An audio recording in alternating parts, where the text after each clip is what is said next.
Hi folks, welcome to today's color process video. Right, continuing with the badly drawn dolphin but not so quite badly drawn dolphin kind of stint I've been on for the past few weeks, past month in fact. We have today's comic, which is one of the more complicated badly drawn dolphin comics so far in terms of the number of panels and like the amount of different little things and moving parts going on. Because typically, up until now, in fact, not even typically, up until now, every single one of my badly drawn dolphin comics have been 4 panels at the most and haven't gone beyond that. However, with this comic, I decided that it needed to be 6 panels to really get the pacing I wanted. And while the artwork isn't entirely very complex, barring the last panel, um, it was still quite tricky to color this one. I have to admit, it was one of those comics where I actually very nearly gave up on it, where it felt like it was going nowhere. Like it felt like my color choices just were not working at all. And everything just looked very flat and lifeless the minute I added color to it. Which that's that's a big problem with coloring at times, where your art can look perfectly nice, uh, like just in its plain line art form. But the minute you add color to that, if you don't do it correctly, it only serves to make the art look flat and lifeless if you're not careful. And that's the direction this comic was going for me. I mean, it took, hold on, let me see. Yeah, I mean, it took me the bones of just under 3 hours to get this comic colored. And I didn't feel fully on board with the coloring. Excuse me, pardon me. I didn't feel fully on board with the coloring until about, let me see. Yeah, it wasn't until maybe about the halfway point, looking at it here, where things finally started to click and slot together. Again, using the analogy I've used in the past, it's like a jigsaw piece, or a jigsaw puzzle rather, where every color you add to the comic is like a separate jigsaw piece. And sometimes those pieces don't slot together well, so you'll have to kind of rejig things and like see what works, and eventually things will fall into place. But sometimes that can take a while, and it's one of the most frustrating things about working on comics at times, especially when coloring them, where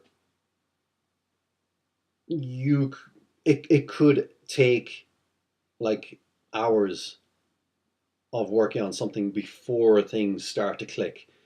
Like there are days when like I'll do my comic where like drawing it goes swimmingly and the coloring is the same. Where the coloring, I just nearly every color I add to the piece from the off works. However, this was one of those cases where it was quite the opposite of that, where it took me quite some time before things finally started to work for me. And a good example of that is, you would think looking at this comic that the last panel, like that really complicated scene of the waterfall, the rocks in the background, and all the different parts going on there, that would have been the most difficult panel for me to figure out. But weirdly enough, it wasn't. I mean, it was still a challenge to get it looking how I wanted it to look, but not as much as, weirdly enough, the second and fourth panels, would you believe, were the most tricky ones for me. And I mean, there's not all that much going on in those panels color wise. Like if you look at the second panel, it's a gradient, and then the fourth panel, it's literally just a flat color. However, the colors I'd chosen for those panels just they weren't working for me. I've mentioned this before that even though a comic is made up of separate little parts, all those parts as a whole must work as well. You've got to consider the comic as, even though it's made up of all these different parts, it's still a big singular composition, and you've got to figure each panel and your color choices into that composition. Like if one panel stands out way too much, it could completely ruin the balance of the entire page. And the fourth panel was kind of a big sticking point for me in that regard, where it seemed every color choice I was going for with that panel, it made it stand out too much. It made it kind of ruined the flow of the comic for me. Um, but thankfully, over time, as I stuck with the comic, I eventually went with that kind of vibrant, kind of red, pink, orange kind of color that you see in the final comic, and it works. And I can't say why it works. I wish I could, but it's just one of those cases where I kept tinkering with the colors until it just kind of clicked for me. And the second panel, again, it's kind of a case of that, where originally I was going to go for kind of like a red color to the shards surrounding Dolphin, but then I realized it would actually look kind of interesting if those shards were like the ocean, well, not the ocean, the water from the previous panel breaking apart to reveal this blackness underneath. And like, basically like Dolphin's world kind of like shattering away to reveal the darkness beneath, which is quite fitting for the theme of depression, I think. And yeah, I just ended up going with the same color scheme I went with in the first panel. However, I did lighten the gradient quite a bit from the bottom up, because one thing I noticed when I switched the comic into grayscale was that the shards at the bottom, the their color was like blending in way too much with Dolphin, with badly drawn Dolphin. So I I just wanted those shards to contrast more against Dolphin. Um, just to stand out that bit more.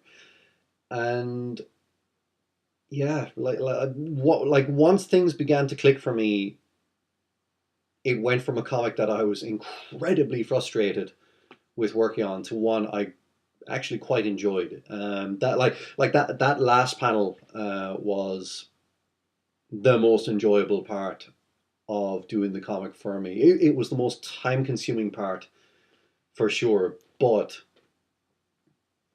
I'm really glad I took the time to work on it, because I really wanted that last panel to have a big impact, which is why I have it where it is. Like I've mentioned this in the typed up process post, but originally that last panel was actually going to be an establishing shot in the first panel, but I felt it would be more dramatic and more fitting for the message of the comic if this nice, serene, wonderful looking scene was like at the very end of the comic. Just boom, we have this like nice kind of background, and as a result of that, I wanted the colors to to sell that, to really make this scene look inviting and nice, you know. So yeah, yeah, I've spoken about this all I can. So I've spoken about this all I can. Bloody hell, words. Yeah. So yeah, yeah. Thanks very much for watching, and I will talk to you at the next video. Take care.